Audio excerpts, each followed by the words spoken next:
सबके जय मसीह। परसों से हम सुन के आ रहे क्रूस के बारे में। पहले दिन हम सुना था 3 जगह पर यीशु मसीह लहू बगाया। तीनों जगह पर कौन सा जगह है? गेत्सेमने, गबथा, गुलगुता। ठीक है, तीनों जगह पर लहू बहाने से क्या आशीष है? गेत्सेमने में लहू बहाने से क्या आशीष है? श्राप हो। हाँ, गबथा में और कुलगुता में शैतान को हराया। ठीक है, कल क्या क्या चीजों को सीखा था?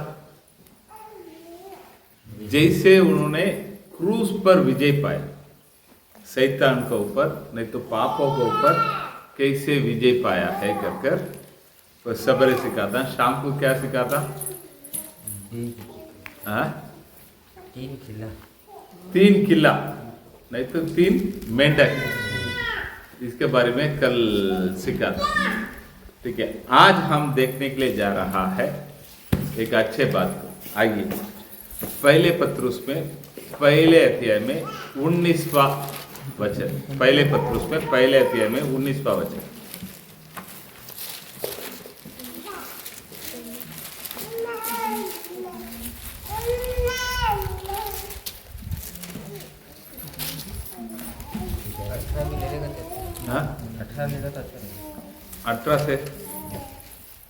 हाँ, 18 से बड़ी। क्योंकि तुम जानते हो कि तुम्हारा निकम्मा चाल चलन जो बाप दादों से चला आता है, उससे तुम्हारा छुटकारा चांदी सोने अर्थात नाशवान वस्तुओं के द्वारा नहीं हुआ, पर निर्दोष और निष्कलंक मेमने अर्थात इस मसीह के बहुमूल्य लहू के द्वारा हुआ।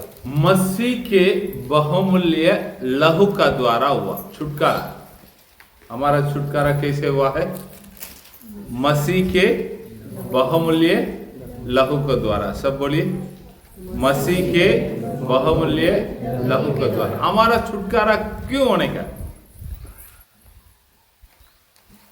अभी एक व्यक्ति डॉक्टर के पास जाता दवाई लेने, कुछ बीमारी है तो जाएगा ना। हमें क्या हुआ? तो यहां पर वही 18 वचन में पढ़ता है, पढ़ो। क्योंकि तुम जानते हो कि तुम्हारा निकम्मा चाल चलन जो बाप दादों से चला आता है, बाप दादा बोले तो किधर से चला आता है? आदम से कुछ निकम्मा चाल चलन चालू है। तो इस कारण हम यीशु मसीह का लहू से, बहुमूल्य लहू से छुड़ाया गया है। कोलोसे का पत्रिका में पहले अध्याय में 14 वचन में पौलुस ऐसे लिखता है। कोलोसे का पहले अध्याय में 14वां वचन, जिसमें हमें छुटकारा अर्थात पापों की क्षमा प्राप्त होती है। उसका पहले वचन पढ़ी। उसी ने हमें अंधकार के वश से छुड़ाकर अपने प्रिय पुत्र के राज्य में प्रवेश कराया। उसने हमें अंधकार के वश से छुड़ाकर आगे अपने प्रिय पुत्र का राज्य में प्रवेश कराया है, जिसमें हमें छुटकारा अर्थात पाप की क्षमा प्राप्त होती है। पापी यीशु मसीह में हमें छुटकारा नहीं तो पाप की क्षमा प्राप्त होती है करके बोलते हैं। इब्रानियों की पत्रिका में 13 में 12 में हम पढ़ते हैं,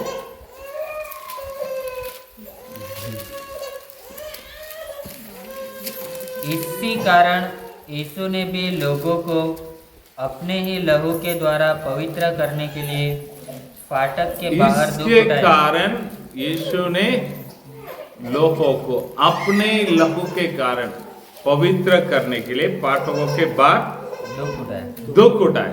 ठीक है, तो कहां से तो एक शुरुआत हुआ है। उस शुरुआत का वो अधर्मों का कामों को क्रूस में प्रभु ने रोका। नहीं तो प्रभु ने उस अधर्मों से हम छूटने के लिए एक मार्ग को कहां पर तैयार किया? क्रूस में तैयार किया है। हालेलुया। तो ये बातों का और अच्छी तरह से पढ़ने का तो रोमियो का पत्रिका में आता है 3 अध्याय में, रोमियो का पत्रिका में 3 अध्याय में 23-24 को पढ़ेंगे। परंतु उसके अनुग्रह से उस छुटकारे के द्वारा जो मसीह यीशु में है सेध में धर्मी ठहराए जाते हैं, उसे परमेश्वर ने उसके लहू के कारण एक ऐसा प्रायश्चित ठहराया है जो विश्वास करने से कार्यकारी होता है। जो विश्वास करने से कार्यकारी होता है। कब, कैसे? लहू के कारण एक प्रायश्चित क्या है। और एक 26वां वचन को पढ़िए।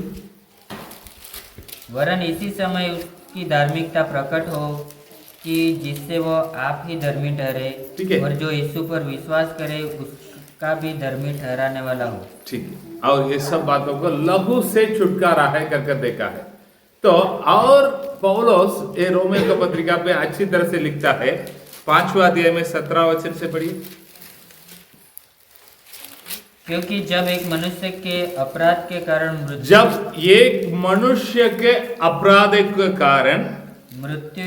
मृत्यु ने उस एक ही के द्वारा राज्य किया, उस एक ही के द्वारा राज किया है। वो एक ही कौन है? आदम। हाँ। तो जो लोग अनुग्रह और धर्म रूपी वरदान बहुताई से पाते हैं, वे एक मनुष्य के अर्थात यीशु मसीह के द्वारा अवश्य ही अनंत जीवन में राज्य करेंगे। हाँ। 18।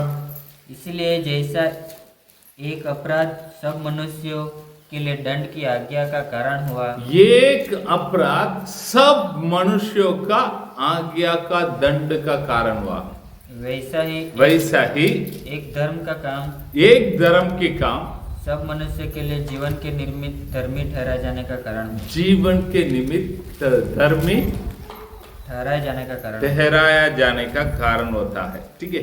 तो वो क्लियर ही बोलता है एक व्यक्ति ने पाप किया, उस पाप के कारण संसार में सारे लोग दंड के योग्य बन गया, बराबर ना।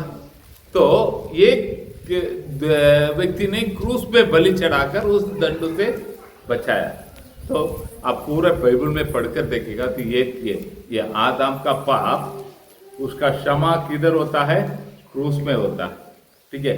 आज हम सीखने के लिए जाने वाला है आदम ने ऐसा क्या पाप किया, क्रूस पे प्रभु ने ऐसा क्या किया।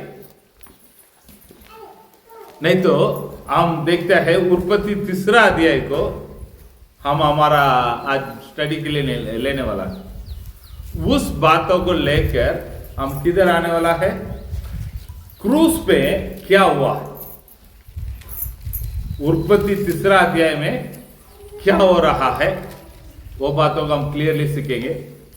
और क्रूस पे क्या हुआ है, और ये दोनों को कंपेयर कर यशायाह नबी ने अपने पुस्तक में क्या लिख रखा, क्या क्या चीजों को देखने वाला है। उत्पत्ति 3 अध्याय में जब आदम पाप किया तो आदम और परमेश्वर के बीच में क्या क्या बातचीत हो रही है, एक बात उसको हम लेने वाला है। यीशु मसीह क्रूस पे मरा तो उस समय यीशु मसीह क्या क्या बात किया, वो दोनों को लेने वाला है। ये दोनों को रखकर यशायाह नबी उसके बारे में क्या क्या बताता है। समझ में आ रहा क्या नहीं आ रहा? आज जो बाइबल स्टडी आप देखने के लिए जाने वाला है, जब आदम ने पाप किया तो, पाप इस संसार में आया तो परमेश्वर क्या क्या बात किया है। ठीक है। पाप के मुक्ति के लिए यीशु मसीह क्रूस में मरा तो उस समय मरने के समय यीशु मसीह क्या क्या बात किया है, और ये दोनों का बातों को मन में रखते हुए यीशु मसीह के पहले आया हुआ 750 साल के पहले आया हुआ यशायाह नबी इसके बारे में क्या बताता है, ये तीनों वचन को रखकर कंपेयर कर एक अच्छा बाइबल स्टडी देखने वाला है। ठीक है। थोड़ा आपका इसे गुमराह करते जैसे तो लगेगा, लेकिन थोड़ा ध्यान देकर सुनेंगे ना, बहुत अच्छा बाइबल स्टडी। थोड़ा ध्यान देकर सुनेंगे ना, बहुत अच्छा बाइबल स्टडी। ठीक है। तो पहले कुरिन्थियों में हम पढ़ते हैं 15वां अध्याय में 45वां वचन।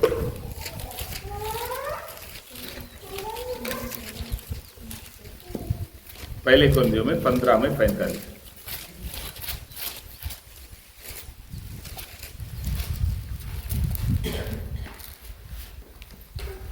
ऐसा ही लिखा भी है कि प्रथम मनुष्य अर्थात आदम जीवित प्राणी बना और अंतिम आदम जीवनदायक आत्मा बना। ठीक है, प्रथम मनुष्य आदम करके क्यों बताया गया है, अंतिम आदम करके यीशु मसीह को क्यों बताया गया है? कल मैं बताया था, कितने लोग याद है? सूरज बताओ। प्रथम मनुष्य आदम कर आदम को बताता है, अंतिम मनुष्य अंतिम आदम कर यीशु मसीह को बताता है। प्रथम मनुष्य आदम क्या है, कैसे क्या बना है? जीवित आत्मा बना। अंतिम मनुष्य अंतिम आदम यीशु मसीह जीवनदायक आत्मा बना। तो प्रथम मनुष्य करके आदम को क्यों बताया है, अंतिम आदम करके यीशु मसीह के क्यों बताया? हाँ, ये दोनों एक पुरुष के इच्छा के अनुसार जन्म नहीं हुआ। हम सब संसार में बहुत लोग हैं, तो एक पुरुष के इच्छा के अनुसार जन्म हुआ है। तो ये दोनों क्या है ना, परमेश्वर का ओर से जन्म हुआ है। आदम का कैसे जन्म हुआ है? मिट्टी से परमेश्वर ने रचाया। यीशु मसीह का जन्म कैसे हुआ है? हाँ बोलो। पवित्र आत्मा के द्वारा एक कुंवारी के पेट में परमेश्वर ने जन्म हुआ। तो ये दोनों का पप्पा बोले हाथ तो कौन है? परमेश्वर। जो बोल रहा समझ में आ रहा है क्या? नहीं, बाकी कोई ये नहीं बोल सकता है अभी हम हमारे लिए एक पप्पा है, बराबर ना। लेकिन ये यीशु मसीह का पप्पा कौन है? परमेश्वर। आदम का पप्पा कौन है? परमेश्वर। हवा को भी आदम का अंदर से निकाला गया, हवा को भी आदम का अंदर से ही निकाला गया।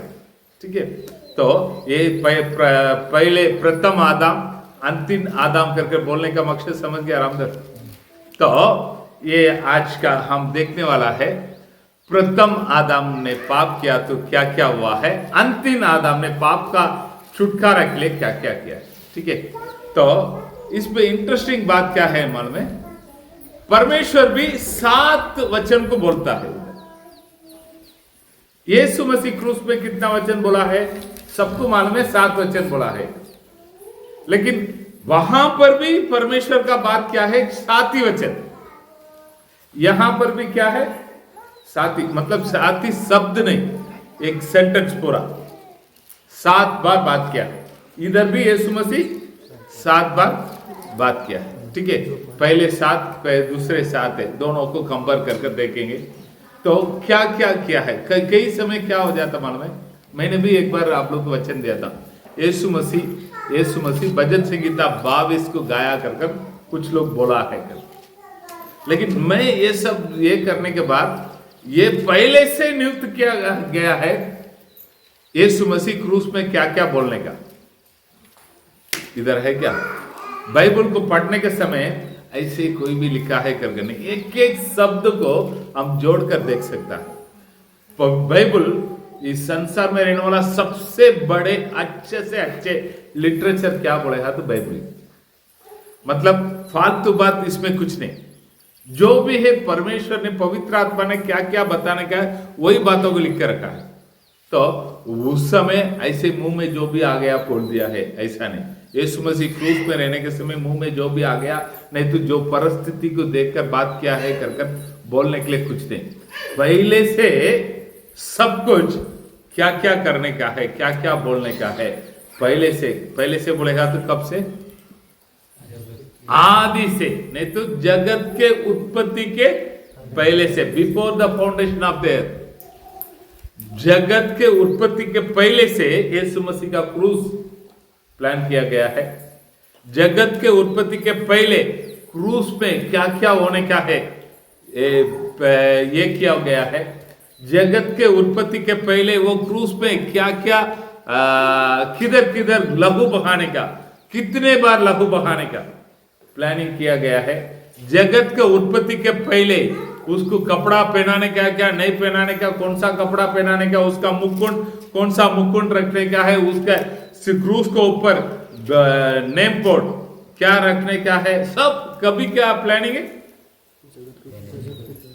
जगत के उत्पत्ति के पहले का प्लानिंग। ठीक है, तो पहले इधर क्या हो रहा है देखेंगे। उत्पत्ति में आइए, उत्पत्ति में 3 अध्याय में 9वां वचन।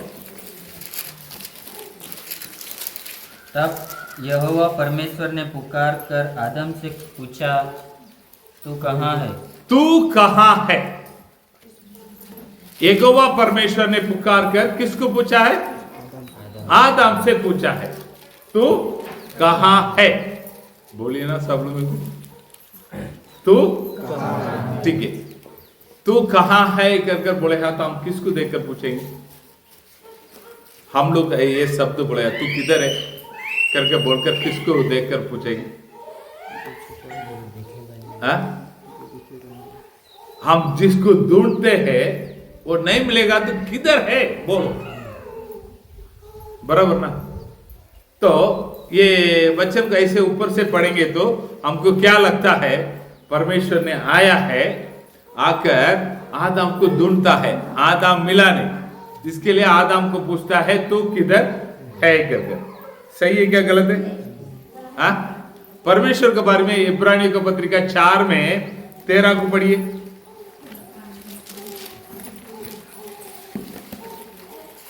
सृष्टि की कोई वस्तु उससे छिपी नहीं है, सृष्टि की कोई वस्तु उससे छुपी नहीं है, वरन जिससे हमें काम है उसकी आंखों के सामने सब वस्तुएं उसके आंखों के सामने सब वस्तुएं खुली और प्रकट है। खुली और प्रकट।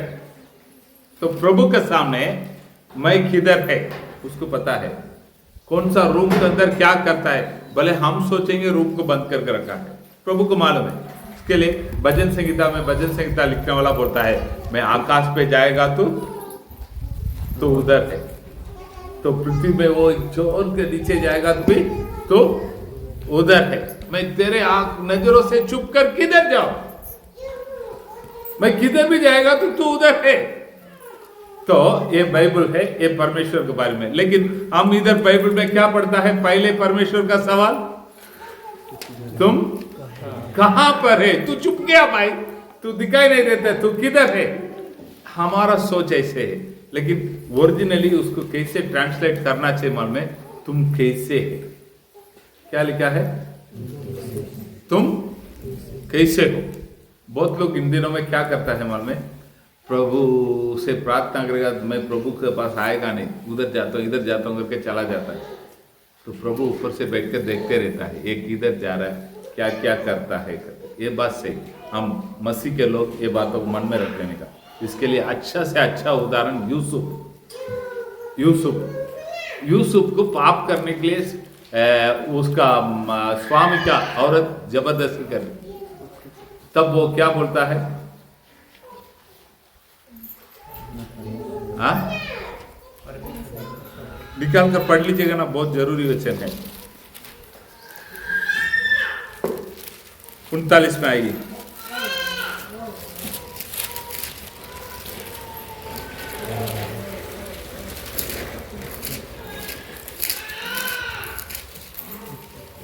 ग्यारह से बढ़िए, 39 में 11 से।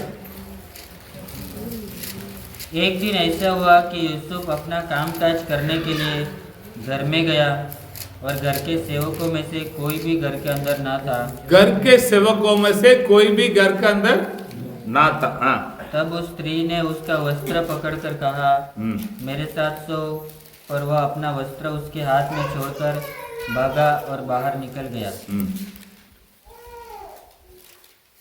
वो तो आगे 9 में है। 9 में, हाँ 9 में पढ़ो। इस घर में मुझसे बड़ा कोई नहीं, इस घर में मुझसे बड़ा कोई नहीं, और उसने तुझे छोड़ जो उसकी पत्नी है मुझसे कुछ नहीं रख छोड़ा। इसलिए भला मैं ऐसी बड़ी दुष्टता करके परमेश्वर का अपराधी क्यों बनूं? परमेश्वर का अपराधी क्यों बनूं? इधर तो कोई नहीं, इधर तो मुझे पूछने वाला कोई नहीं, इधर काम करने वाला आज कोई नहीं, लेकिन प्रभु के विरोध में मैं कैसे काम अपराध करूं? तो हम ये बातों को मन में रख लेने का, हम किधर भी जाता है कुछ भी बात करता है कौन सुनता है? वापस बताता हूं, हम किधर भी जाता है कुछ भी बात करता है कौन सुनता है? परमेश्वर। कभी कभी है ना, हम कलिसिया में आएंगे तो बहुत अच्छा रहता है, घर पे जाएगा तो हमारा रंग कुछ दूसरा हो जाता है, हम दोस्त लोग के साथ जाएगा तो हमारा रंग तीसरा हो जाता है, स्कूल में हमारा रंग चौथा हो जाता है। तो हम इधर जैसे है वैसे हमारा घर पे भी रहना चाहिए, वैसे ही बाहर भी काम करने के जगह पर, स्कूल में जाने के जगह पर, हमारा खेती करने के समय पर रहना चाहिए। Hallelujah, hallelujah. हमारे लोग को मैंने एक बात को देखा था, ठीक है, आप लोग कैसे लेता है उसको पता नहीं, घास काट कर रखता है, बराबर, घास काट कर जमा करके रखता है, वजन करने के पहले 4-5 बाल्टी उस पर पानी करते हैं। हम प्रभु का लोग ये सब करना नहीं चाहिए, भले 2 रुपया कम मिलेगा तो भी ठीक है, सही है गलत है? वो जो लेकर ना वो खुद बोलना दो, वो खुद बोलना दो, वो उड़ी मारो इधर करके बोलेगा तो उड़ी मारेगा।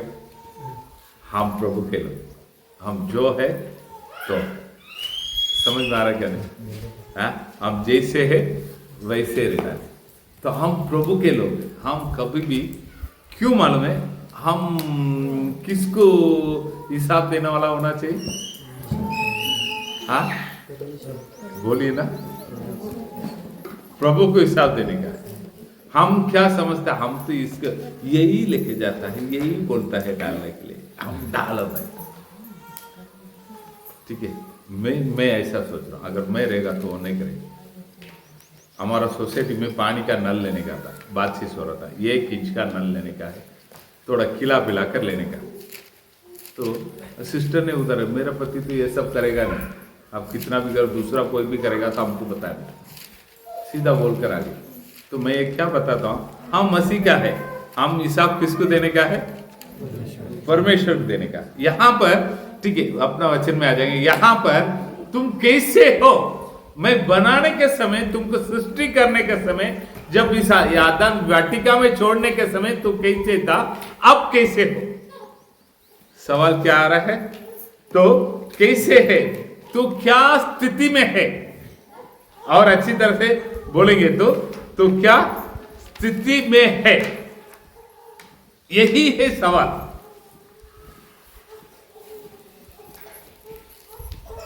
तो वो पाप कर दिया, क्या पाप कर दिया? मैं कल का वचन में अच्छी तरह से बताया, शैतान ने उसको भड़काया, क्या दोस्त उसके पास जाकर किसका दोस्त लगाया? परमेश्वर का दोस्त लगाया। क्या बोलकर दोस्त लगाया? तुम बढ़ना प्रभु चाहता नहीं, तुम्हारा जैसे प्रभु के जैसे होना प्रभु चाहता नहीं, लेकिन जब ये फल को खा जाएगा ना तो परमेश्वर के जैसे हो जाएगा। लिखा है कि नहीं?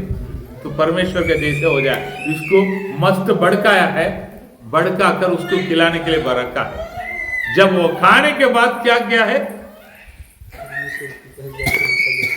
खाने के बाद क्या किया है? कल बताया था।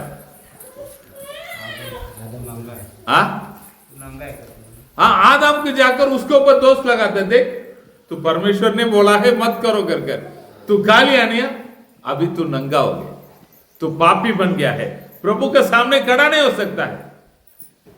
आदम को क्या मालूम था ये सब कुछ चीज? मैं जो फोटो समझ रहे क्या नहीं है? तो पाप करने के बाद हम प्रभु के सामने रुकने का नहीं, प्रभु से भागकर छुप जाने का कौन सिखाया होगा? देख अभी वो आ गया ना, देख तेरा क्या होने वाला है। मस्त इसको है ना पाप करने के लिए रख दिया, पाप करने के बाद इसको ऊपर बैठकर इसको टोकना शुरुआत। हम भी तकलीफ गुस्सा करके झगड़ा करने के लिए रख देते हैं, झगड़ा कर होने के बाद प्रार्थना करने के लिए बैठेगा तो आकर बोलता है तू प्रार्थना करके कुछ मिलने वाला है? सही है क्या गलत है? यही शैतान बोलेगा तो कौन है? अक्यूजर, नहीं तो दोष लगाने वाला है, दोष लगाने वाला है। ये बातों को पहले यूहन्ना में बराबर लिखता है। पहले यूहन्ना में उनके पत्रिका में पहले पत्रिका में दूसरा अध्याय में पहले वचन को पढ़ी।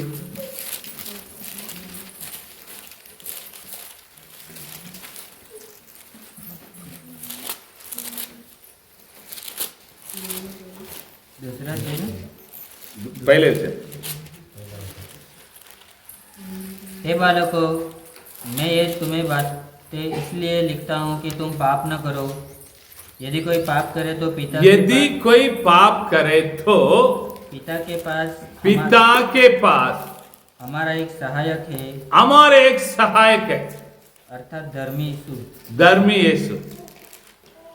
यदि कोई पाप कर दिया तो हमारा कोई सहायक है, धर्मी यीशु। क्या करता है? उनके लिए वो मध्यस्थी करता है, बात करता है जाकर। हेलो, है क्या नहीं है? आज हम कैसे प्रभु के, हम 1000 पाप कर लेता है, पाप करने के बाद कैसे उनके सामने आकर खड़ा रहता है? क्रूस पे प्रभु बात करता है। क्या बात किया है? वचनों को पढ़ेंगे। क्रूस पे प्रभु बात करता है। लूका का 23 पे 34 को पढ़िए।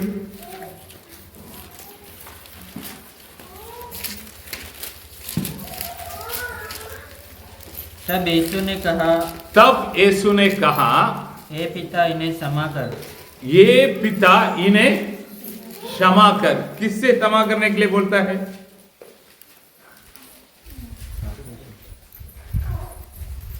किसको क्षमा करने के लिए बोलता है? हम क्रूस को केवल मन में रखकर देखिएगा तो जो लोग उसको क्रूस में मारा, जो लोग उसको ठट्टा किया है, जो लोग उनके विरोध में गवाही बताया है, जो लोग उनको क्रूस पे मारने के लिए कोशिश किया है, इन सभी लोगों को देखकर क्या बोलता है? इन्हें क्षमा करो करके बोलता है। हम क्रूस को रखकर देखेगा तो वही देखेंगे, लेकिन प्रभु पहले से आदम ने अनजान से कर दिया है, आप इन्हें क्षमा करो, क्षमा करो। तो एक बात को मन में रखिए, तो ये शब्द बोलने के समय पिता परमेश्वर आदम और हवा के पास ये शब्द बोलने के समय आदम और हवा कैसे था?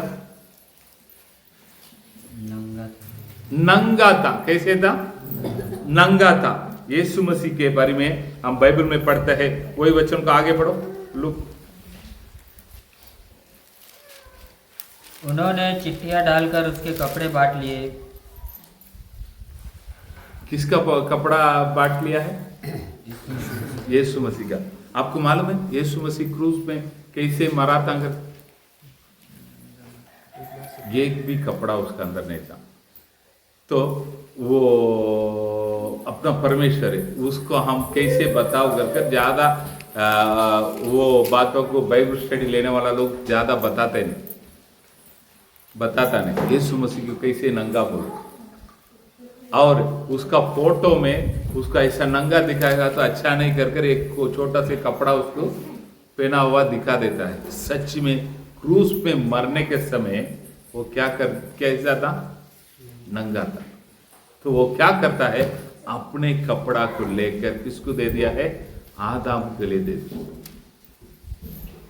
जो बोल रहा हूं समझ में आ रहा है? पाप करने से आदम क्या कौन करके उसको समझ में आया? मैं नंगा हूं कर। यीशु मसीह क्रूस में क्षमा कर अपने वस्त्र किसको दे दिया? बोलिए ना। पाप करने से कौन नंगा हो गया है? आदम नंगा हो गया है। यीशु मसीह क्रूस में क्षमा कर अपने कपड़ा निकालकर किसको दे दिया है? आदम को दे दिया है। देखिए ना, वहां पर भी ये वो लोग नंगा था करके लिखा है, यहां पर भी यही वचन को बोलते ही बोल रहे। वापस पढ़ लो ना लूका समाचार में। उन्होंने चिट्ठियां डालकर नहीं, पहले से पढ़ो। तब यीशु ने कहा, हे पिता, इन्हें क्षमा कर। हे पिता, इन्हें क्षमा करो, क्योंकि ये नहीं जानते कि क्या कर रहे हैं। क्या कर रहा है? उन्होंने चिट्ठियां तुरंत आता है वही सेंटेंस पे। उन्होंने चिट्ठियां देकर उनका कपड़ा को बांट के ले लिया। थोड़ा सोच के देखिए, तो यीशु मसीह जब क्रूस में क्षमा कर उसके कपड़ा को उठाकर किसको दे देता है? आदम को दिया। इधर भी आदम के लिए क्या दिया है कर हम देखता है, एक जानवर को मारा है, उसके क्या लिया है? चमड़े को लेकर। क्या किसको मारा रहेगा? एक बकरा को मारा रहेगा, मारकर उनका कपड़ा लेकर किसको दे दिया है? आज हमको प्रभु यीशु मसीह उद्धार का वस्त्र पहना कर रखा है। आज हमें परमेश्वर उद्धार का वस्त्र पहना कर रखा है। ये गलातिया में हम पढ़ते हैं ना, आइए गलातिया 3 में 27 शायद,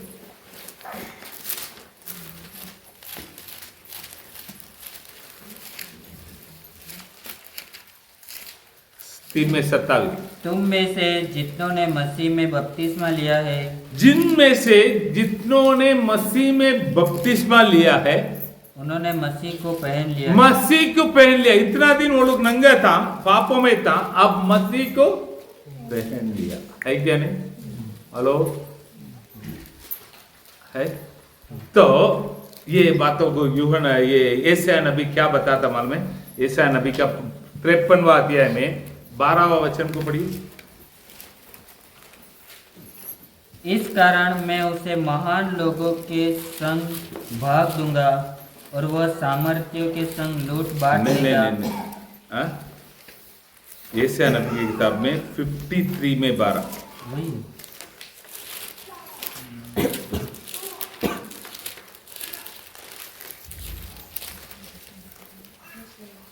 पढ़ो पढ़ो। इस कारण मैं उसे महान लोगों के संग भाग दूंगा और वह सामर्थ्यों के संग लूट बांट लेगा, क्योंकि उसने अपने प्राण मृत्यु के लिए उंडेल दिया। मृत्यु के लिए उंडेल दिया। वह अपराधियों के संग गिना गया। अपराधियों के संग गिना गया। तो भी उसने बहुतों के पापों का बोझ उठा लिया। क्या उठाया है? बहुतों का पापों का बोझ उठा लिया। हाँ। और अपराधियों के लिए विनती करता है। अपराधियों के लिए विनती करता है। अपराधियों के लिए क्या विनती किया है? हे पिता इन्हें क्षमा कर। बोलिए ना मुंह खोल कर।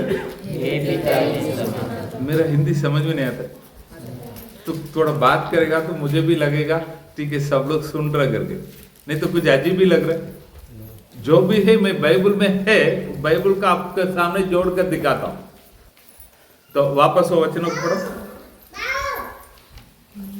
क्योंकि उसने अपना प्राण मृत्यु के लिए उंडेल दिया। वह बहुत अपराधियों के संग गिना गया। तो भी उसने बहुतों के पाप का बोझ उठा लिया और अपराधियों के लिए विनती करता है। अपराधियों के लिए अपने ऊपर उठा लिया है, उठाकर अपराधियों के लिए विनती करता है। हालेलुया। तो ये बातों को मन में रख लीजिएगा। ये शुरुआत में, उत्पत्ति में आदम के जीवन में जो हुआ शुरुआत, वो प्रथम आदम माना जाता है।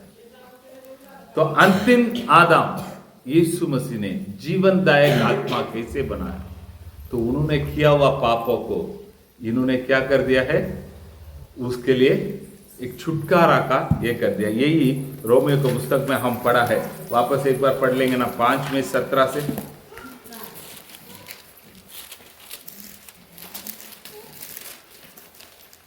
रोमियो का पत्रिका में 5 में 17 जब एक मनुष्य के अपराध के कारण मृत्यु ने उस एक ही के द्वारा राज्य किया, तो जो लोग अनुग्रह और धर्म रूपी वरदान बहुतायत से पाते हैं, वे एक मनुष्य अर्थात यीशु मसीह के द्वारा अवश्य ही अनंत जीवन में राज्य करेंगे।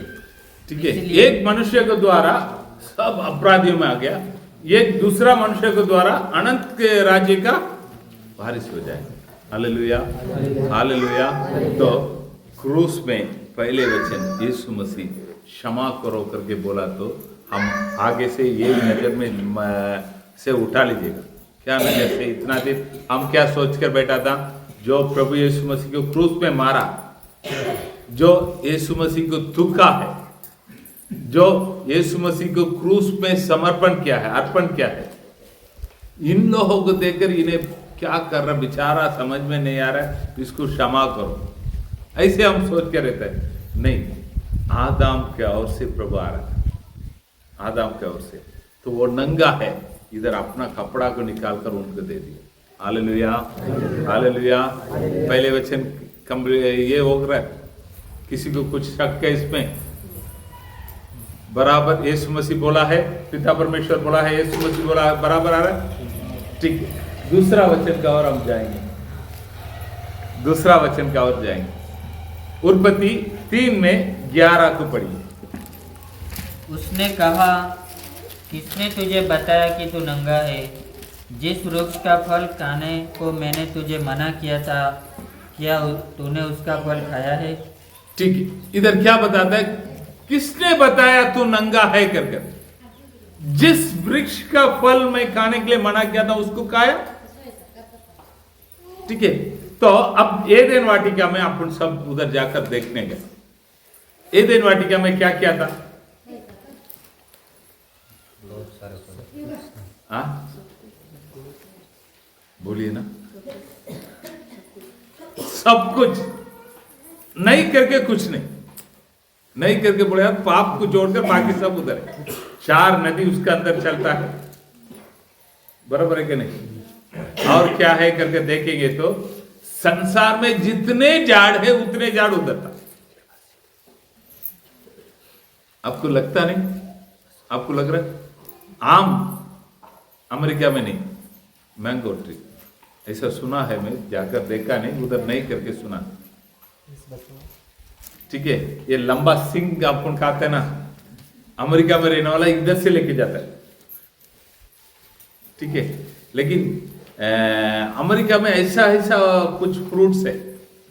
मैं अभी मेरा एक फ्रेंड का घर पे मुंबई में गया था, उधर एक टमाटर का जैसा एक फल था, टमाटर के जैसा, प्लम करके हमारा गांव में बोलता है, वो भी नहीं था, दूसरे ही था, कुछ और ही था। तो वो फल को काट कर दिया है, टमाटर के जैसा, ऐसे येलो ही था। मेरे साथ जो मुंबई आया लोग देखा रहेगा। तुम्हारे साथ कौन कौन आया था? और दत्तू था ना?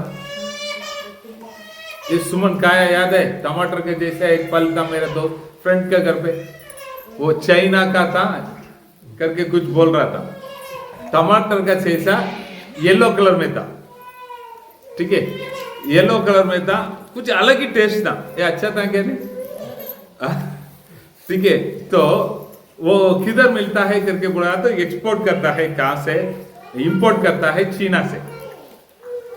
वहां भी एपीएमसी मार्केट में केवल मिलता है। ठीक है, मुझे अच्छा लगा है, मैं पूछा किधर मिलता है? एपीएमसी मार्केट में मिलता है। ठीक है, मार्केट में मिलना दो कर आगे। ठीक है, सब जगह पर मिलेगा तो हम भी टेस्ट कर सकता है। लेकिन चाइना में जो है वो इधर नहीं। मैं जो बोल रहा हूँ समझ में आ रहा है?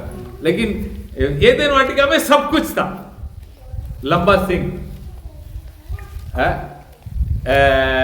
बाकी सब जगह पर, बहुत जगह पर नहीं, इधर ही है हमारे भारत में। वो भी हमारे गांव में जाएंगे ना, साउथ में, उधर ज्यादा मिलता है। इतना लंबा लंबा रहता है, देखने के लिए भी अच्छा लगता है। ठीक है, मैं ये क्यों बताता हूँ? एदेन वाटिका में बहुत कुछ था, तो परमेश्वर ने बोला है सबको खाओ, एक झाड़ को छोड़कर दूसरा सबको खाओ। ठीक है, तो कौन सा झाड़ को खाने के लिए, झाड़ का फल को खाने के लिए मना किया है? भले और बुराई को। ठीक है, कौन सा झाड़? वापस सब बताए। ठीक है, वो वृक्ष का फल को छोड़कर बाकी सब का।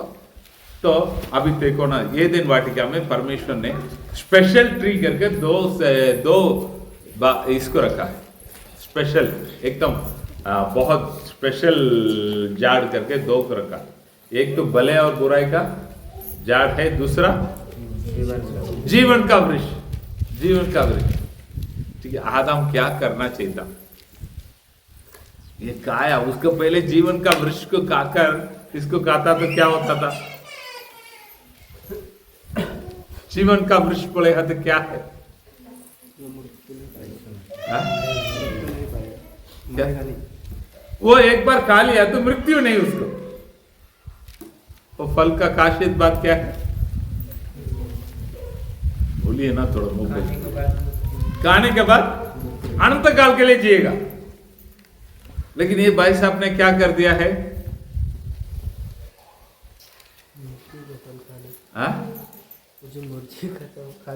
देखो उधर बाइबल में एकदम क्लियरली लिखा है, यीशु मसीह पिता परमेश्वर क्या बोलता है? अगर जाकर उसको खाना नहीं चाहिए। 22 में 3 में 22 को पढ़िए।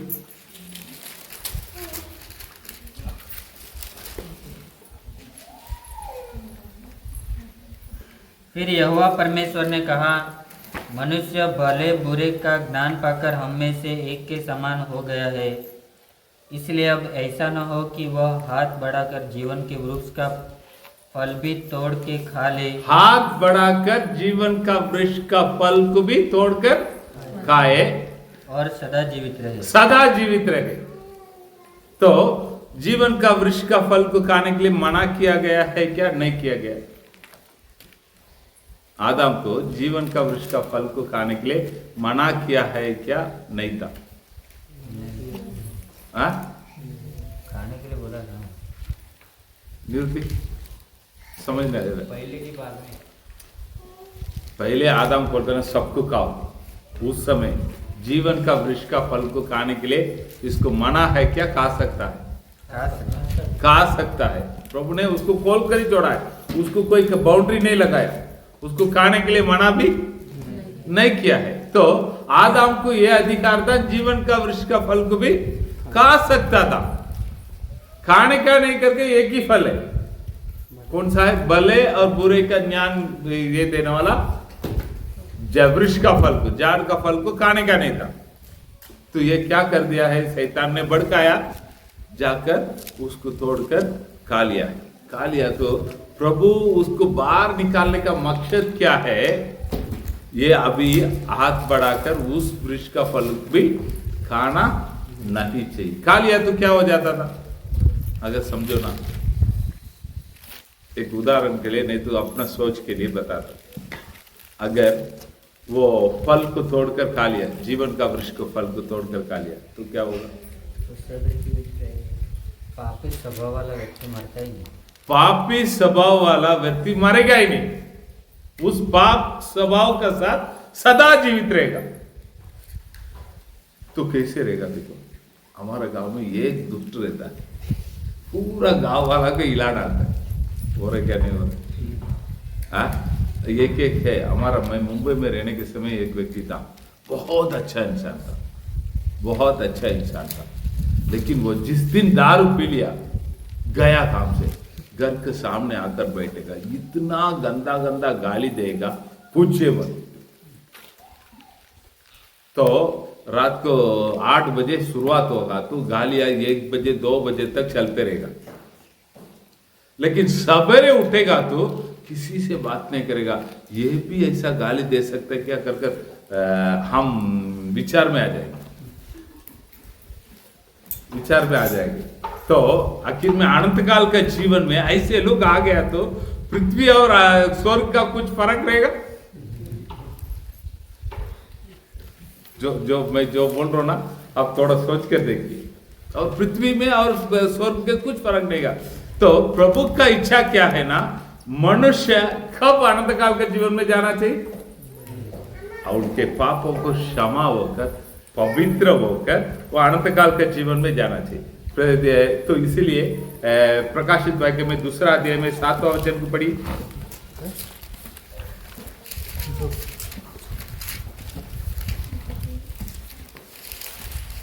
जिसके कान वो सुन ले कि आत्मा कलीसिया से क्या कहता है। जिसके कान हो वो सुन ले, आत्मा कलीसिया से क्या कहते हैं। जो जय पाए, जो जय पाए। मैं पढ़िए, बोलिए सब मिलकर, किसको मिलेगा? जो जोर से तो बोलिए ना। जो जय पाए उसको क्या मिलेगा? मैं उसे उस जीवन के पेड़ में से, जीवन के पेड़ में से, जो परमेश्वर के स्वर्ग लोक में है, जो परमेश्वर के स्वर्ग लोक में है, फल खाने को दूंगा। फल खाने को दूंगा। किधर है वो? स्वर्ग लोक में है। उसको क्या देगा प्रभु? बोलिए ना। खाने को देगा। खाने को देगा। क्या खाने को देगा? वो जीवन का वृक्ष को खाने के देगा। क्यों वो जीवन का वृक्ष को खाने के लिए देगा? अनंत काल का जीवन, मृत्यु नहीं। मृत्यु कब आता है? पाप की मजूरी मृत्यु है क्या नहीं? पाप के कारण मृत्यु इस संसार में आता है। जितना इस संसार में पाप पड़ता है इतना मृत्यु जल्दी आ जाता है। मैं जो बोल रहा हूं आप लोग देखो, सुन लो, जितने पाप बढ़ता है उतना मृत्यु जल्दी आ जाता है। थोड़ा सोच के देखिए ना, कुछ 2-3 पीढ़ी की पहले बड़े लोग कितने साल तक जिया था।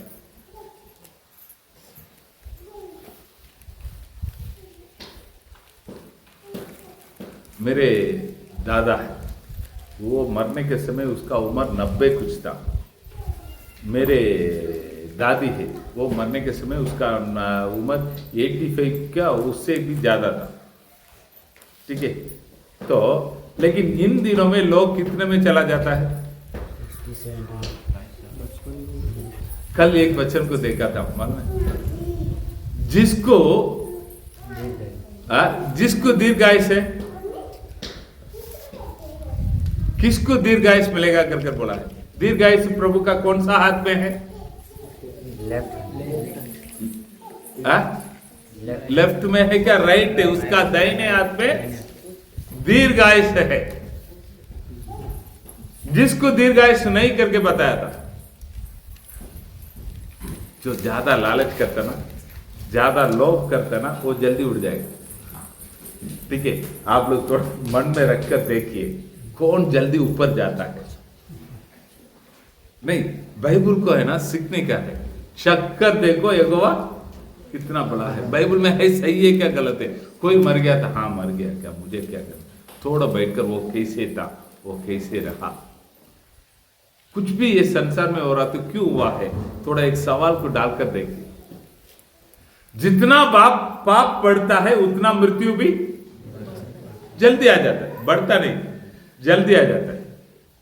जितने अच्छे लोग देखो, उनका जीवन देखो बहुत लंबा साल तक चलता है। आप थोड़ा, मैं मेरा पर्सनल एक्सपीरियंस नहीं बता रहा हूं, बाइबल बताने वाला बात। पाप की मजूरी, जोर से बोलिए ना, पाप की मजूरी मृत्यु है। पाप की मजूरी मृत्यु है। तो पाप बढ़ेगा तो मृत्यु। पहले के समय में 930 950 सब क्यों इतना साल जिया था। पाप बोलने के जैसे है ही नहीं था, लालच इतने है ही नहीं था, तो लंबा लंबा साल तक थे। तो अब का लोगों का 70-65 में अभी एवरेज में आकर बैठ गया। कारण क्या है, बोलिए, किसी को समझने के लिए, ग्रहण करने के लिए तकलीफ हो रहा है। ऐसा कैसा है, पास्टर कुछ भी बोलता है करके। सही बताता हूं। ठीक है, अब क्रूस में प्रभु यीशु मसीह क्या बताता है, पढ़िए लूका सुसमाचार 23 में 43 को पढ़िए। मैं तुझसे कहता हूँ कि आज ही तू मेरे साथ स्वर्ग लोक में होगा। किधर रहेगा, स्वर्ग लोक में होगा। मराठी में कैसे लिखा है,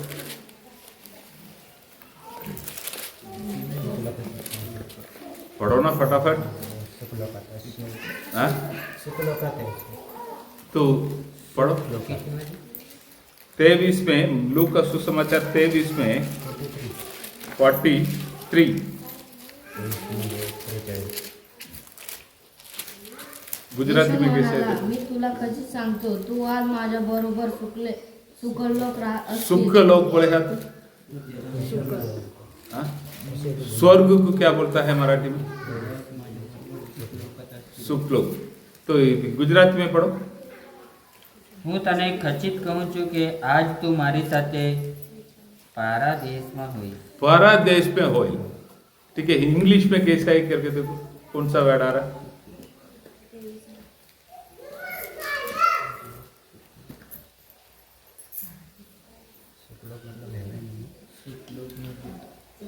पैराडाइज। पैराडाइज करके आ रहा है।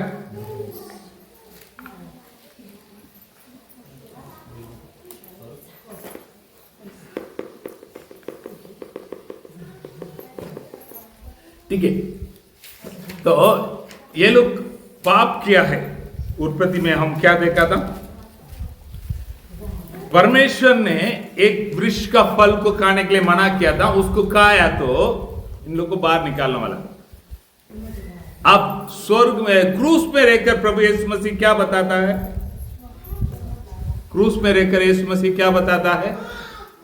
आज तो किधर जाएगा? सुखलो, नहीं तो पैराडाइज, परदेश,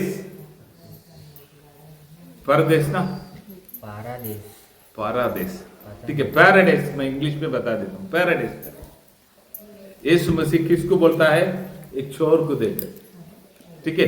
तो चोर भी पापी है, आदम भी पापी है, ठीक है। आदम किधर जाना नहीं चाहिए करके बाहर निकाल कर जा रहा, जीवन के वृक्ष किधर जाना नहीं, कि जीवन का वृक्ष का फल को खाना नहीं चाहिए करके उसको क्या करता है? एदेन वाटिका से बाहर निकालता है, उसको बोलता है मैं आज तुमको खिलाता हूं। किधर किधर लेके जाता हूं? परदेश में लेके जाता हूं। क्यों? परदेश में क्या है? पढ़िए,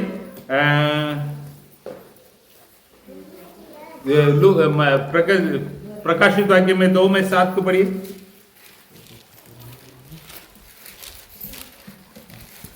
दो में 7।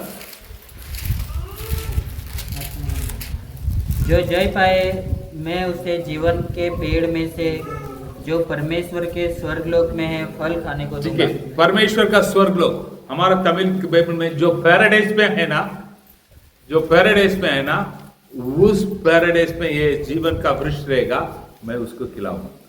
तो प्रकाशित वाक्य में 22:2 को पढ़िए।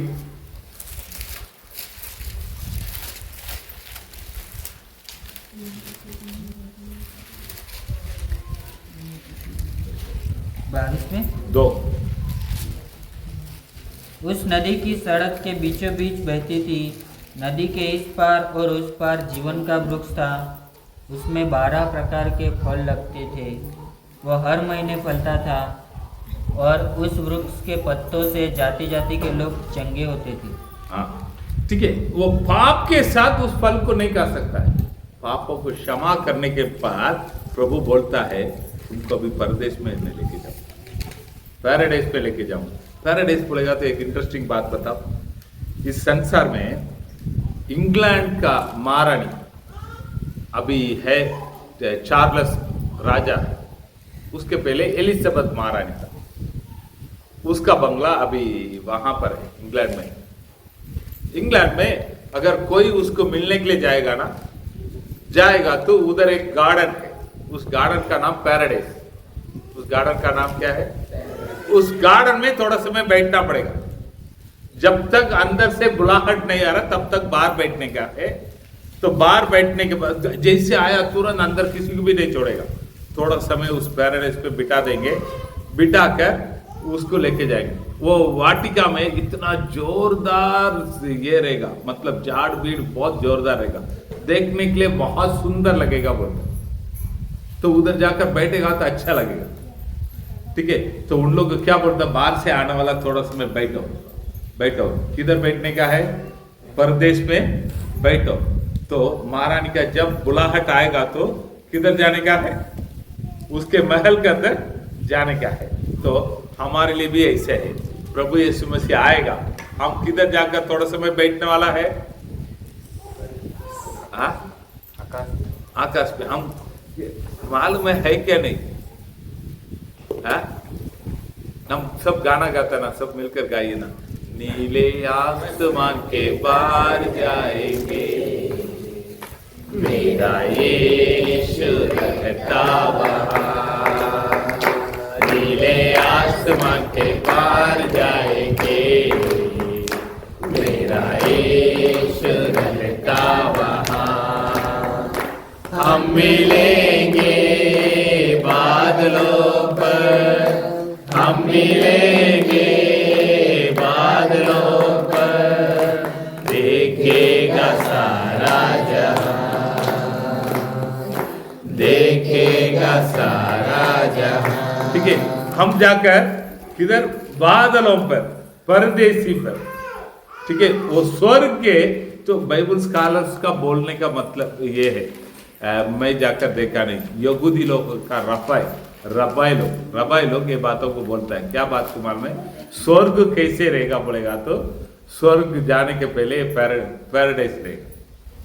ये पैराडाइस पे जाकर थोड़ा समय उधर रहेंगे। उधर हमको क्या खिलाया जाएगा? बोलिए ना, जीवन का वृक्ष का फल खिलाया जाएगा। खिलाकर हमको किधर लेके जाएगा? स्वर्ग में। क्यों उधर खिलाया जाता है? क्यों उधर खिलाया जाता है? अनंत काल तक जीवित रहने के लिए। यूहन्ना 3:16 क्या बताता है? सब मिलकर बोलेंगे।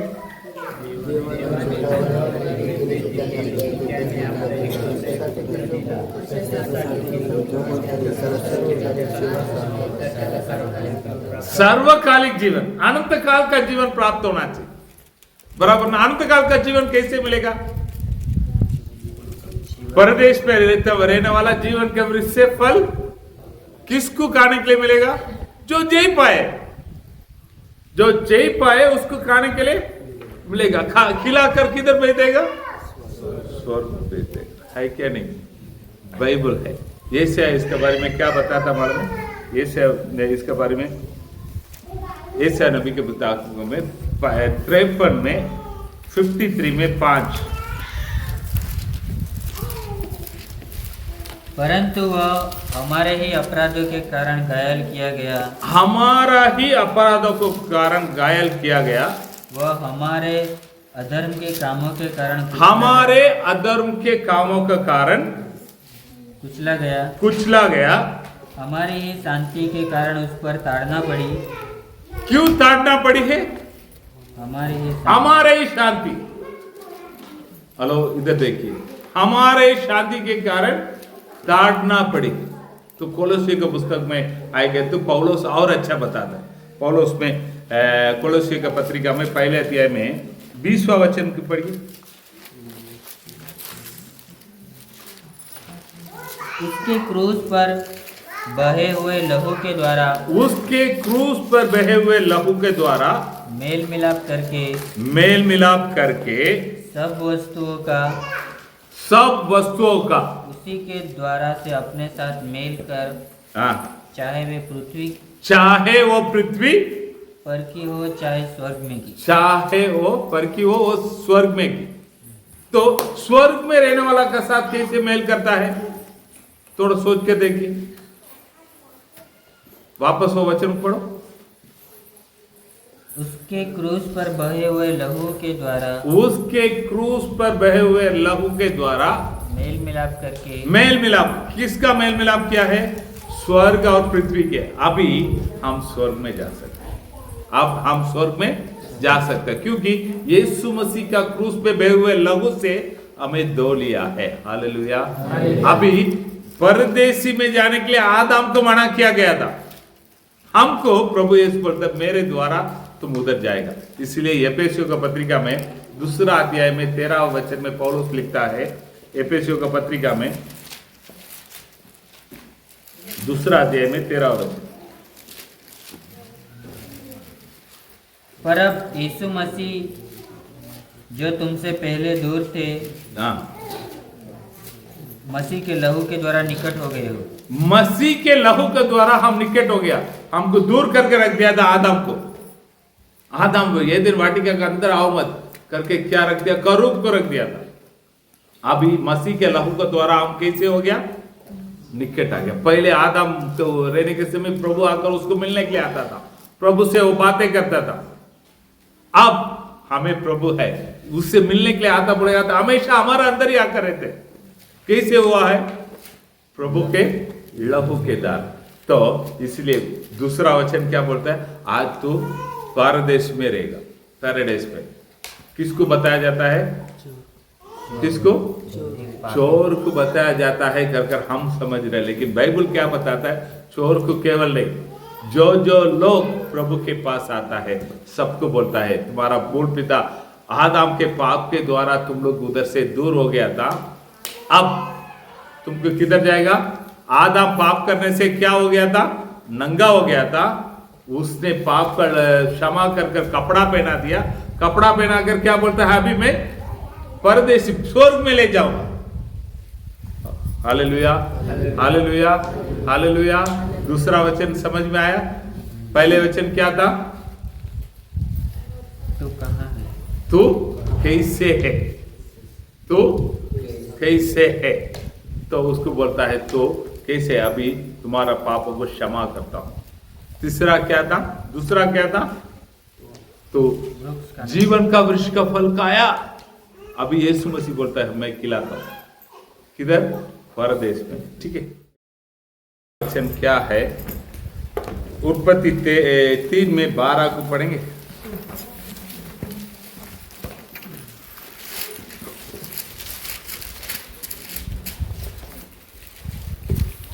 आदम ने कहा, जिस स्त्री को तूने मेरे संग रहने को दिया है उसी ने उस वृक्ष का फल मुझे दिया है। 13 पढ़ना। 13 भी। तब यहोवा परमेश्वर ने स्त्री से कहा, तूने यह क्या किया है? ठीक है, बस। तो परमेश्वर किससे बात करता है? स्त्री। बोलिए ना। हेलो। प्रभु क्या बोलता है? स्त्री से बोलता है, तूने ये क्या किया है? तूने ये क्या किया है? हाँ? तो पाप संसार में आने के लिए कारण कौन बन गया है? शुरुआत कौन करके दे दिया है? स्त्री। तो वो स्त्री को देखकर प्रभु बोलता है तूने क्या किया है इधर। ठीक है। तो वही हम क्रूस पे यीशु मसीह क्या बताता है करके देखेंगे। तो यूहन्ना का सुसमाचार 19वां अध्याय में 26 और 27 को पढ़ेंगे। जब यीशु ने अपनी माता और उस चेले को जिससे वो प्रेम रखता था पास खड़े देखा तो अपनी माता से कहा, हे नारी, देख यह तेरा पुत्र है। तब उसने चेले से कहा, यह तेरी माता है। और उसी समय से वह चेला उसे अपने घर ले गया। हेलो। थोड़ा एक बात को मैं बताता हूं ना। यीशु मसीह का भाई बहन लोग है किधर? बाइबल में पढ़ते हैं, निकाल कर कोई एक जन फटाफट पढ़िए ना।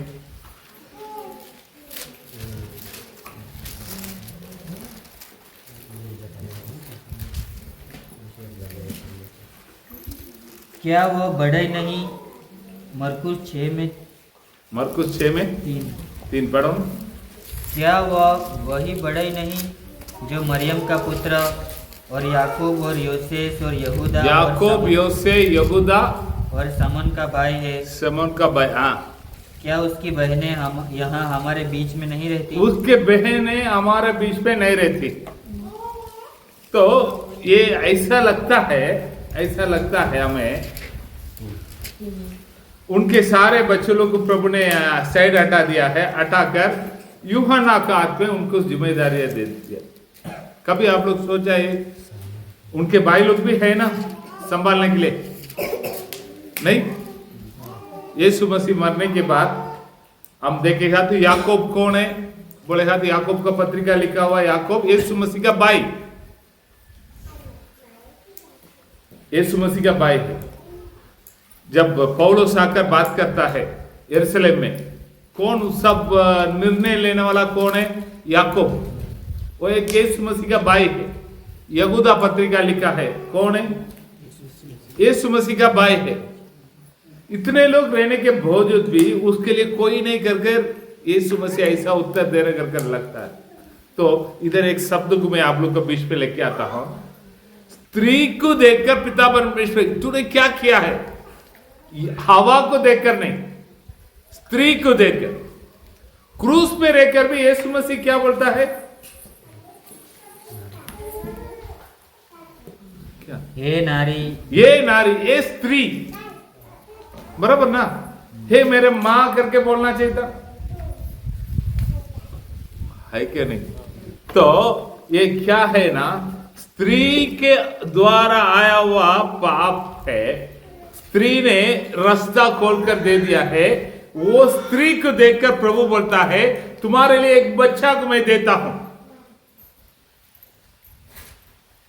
एक लड़का को मैं देता हूं, वो तुम्हें संभालेगा आगे, वो तुमको बराबर आगे बढ़ाएगा। मैं जो बोल रहा हूं समझ रहे क्या नहीं? एक स्त्री ने पाप को रास्ता को खोल दिया, तो अब वही प्रभु यीशु मसीह यहां पर क्या बताता है, एक स्त्री को बताता है। स्त्री को देखकर, देख यही वो लड़का है, तुम्हारा लड़का है, ऐसे लिखा है ना। तो ये क्या हो रहा है, पढ़िए यशायाह नबी की किताब में 9वां अध्याय में 6वां वचन।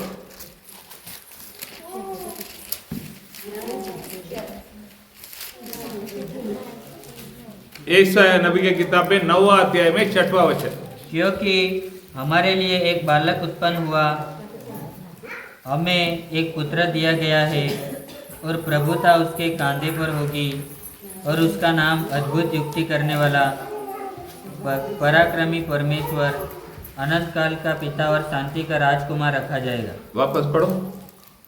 क्योंकि हमारे लिए एक बालक उत्पन्न होगा, हमारे लिए एक बालक उत्पन्न होगा। आगे, हमें एक पुत्र दिया गया है, हमें एक पुत्र दिया गया, ठीक है। तो यशायाह नबी के हमारे लिए एक बालक आने वाला है। वो बालक आकर क्या करेगा, एक स्त्री ने क्या करेगा, इस दुनिया में पाप आने के लिए रास्ता को खोलकर दे दिया। एक बालक आने वाला है उस रास्ता के लिए, एक अंत करने के लिए, यहां पर शायद हे मेरे माँ करके बोलता तो मरियम का केवल ये लगता है, माँ, ये मेरी माँ कर बोलता तो केवल मरियम को लगता है। इधर प्रभु बराबर शब्दों का उपयोग करता है, पवित्र आत्मा वो शब्दों को बराबर लिख के देता है, हे नारी, हे स्त्री, ठीक है। तो प्रभु यीशु मसीह क्या बताता है मालूम है, एक स्त्री के पास एक वंश आएगा, वो आकर इसको निकालेगा। और भी अच्छी तरह से हम थोड़ा सोच के देखें ना, अगर आदम ने पाप नहीं किया तो इस संसार में क्या रहता था,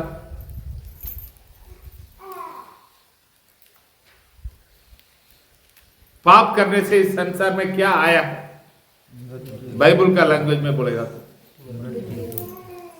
मैं बताऊं, बाइबल का लैंग्वेज में मैं बताऊं, परमेश्वर का राज निकल गया है, शैतान का राज आ गया।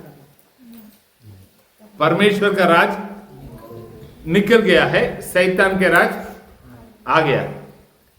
एक है स्त्री के पास जन्मा है, उन्होंने आया है, उनका नाम यीशु मसीह है। आकर उनका पहले संदेश क्या है, परमेश्वर का राज्य निकट है, मन फिराओ, स्वर्ग राज निकट है। तो ये बातों को वहां पर क्रूस पे बताता है। तो अगर संसारिक रीति से देखेंगे तो यूहन्ना कौन बोलेगा तो उनके लिए दूरी रिश्तेदार हो सकता है शायद, क्योंकि यहूदी लोग सब लोग, उनका भाई लोग है, मजबूत भाई लोग है यीशु मसीह का। तो उन लोग को बुलाकर वो बोला नहीं, एक यूहन्ना को बुलाकर बोलता है ये तुम्हारा बेटा है। तो एक स्त्री के पास एक बेटा देने वाला है। तो और इसको अच्छी तरह से हम समझने का, तो यशायाह नबी क्या बताता है मालूम है, उसका 53 में दूसरा वचन को पढ़ेंगे। यशायाह नबी के किताब में 53 में दूसरा वचन, क्योंकि वह उसके सामने अंकुर के समान और ऐसी जड़ के समान उगा जो निर्जल भूमि में फूट निकले। किधर से फूट निकले हैं, निर्जल भूमि से फूट निकले। हाँ, उसकी न तो कुछ सुंदरता थी, ना तो उसकी सुंदरता थी कि हम उसको देखते हैं, न उसका रूप ही हमें ऐसा दिखाई पड़ा कि हम उसको चाहते। हाँ, ठीक है, थोड़ा सोच कर बाकी सोच कर देखिए, ये वापस ये वचनों को पढ़ो। क्योंकि वह उसके सामने हाँ, अंकुर के समान और ऐसी जड़ के समान उगा, जो निर्जल भूमि में फूट निकले। इसका मतलब क्या है,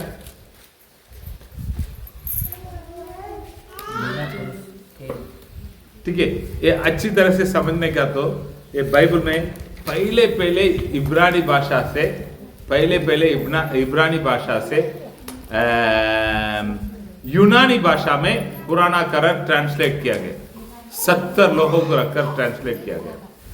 उस ट्रांसलेशन का नाम देता है सत्वजित। हाँ? सप्तुजित, ठीक है। उसका ये देखेगा तो LXX, उसका ये क्या देता है, इंग्लिश में बोलता है LXX। वही ट्रांसलेशन को इंग्लिश में ट्रांसलेट किया गया ऐसे।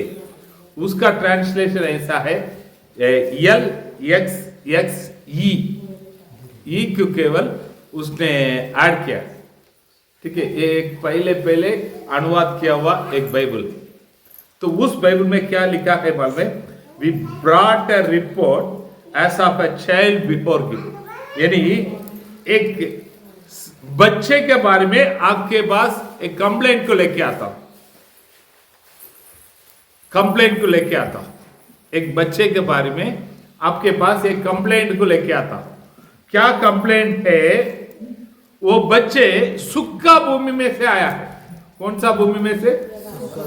सूखा भूमि में से। तो ये ऐसे अरबी में क्या चीजों को बताता है मालूम है? क्या चीजों को बताता है मालूम है? तो एक कुंवारी गर्भवती होगा, ये जन्म हो ही नहीं सकता है, ऐसा कोई जन्म हो ही नहीं सकता है। एक कुंवारी गर्भवती वो आकर एक बच्चे को जन्माएगा। वो बच्चे आकर इस संसार में एक स्त्री ने बिगाड़ कर रखा हुआ इस संसार को सुधारेगा। हेलो, मैं जो बोल रहा हूं समझ में आ रहा है? स्त्री ने बिगाड़ा हुआ संसार को वो सुधारेगा। Hallelujah, hallelujah. तो वहां पर भी हम देख सकता है परमेश्वर हवा कर एक को नहीं बोलता है, स्त्री। यहां पर भी यीशु मसीह क्रूस में क्या बोलता है? हे नारी, मां कर नहीं बोला। तो एक स्त्री ने बिगाड़ दिया है, एक स्त्री का वंश आकर उसको सुधारेगा। Hallelujah, hallelujah. तीसरा वचन भी मैच हो रहा है क्या नहीं? तो वहां पर जो किया है उसका उत्तर इधर यीशु मसीह क्रूस में देता है।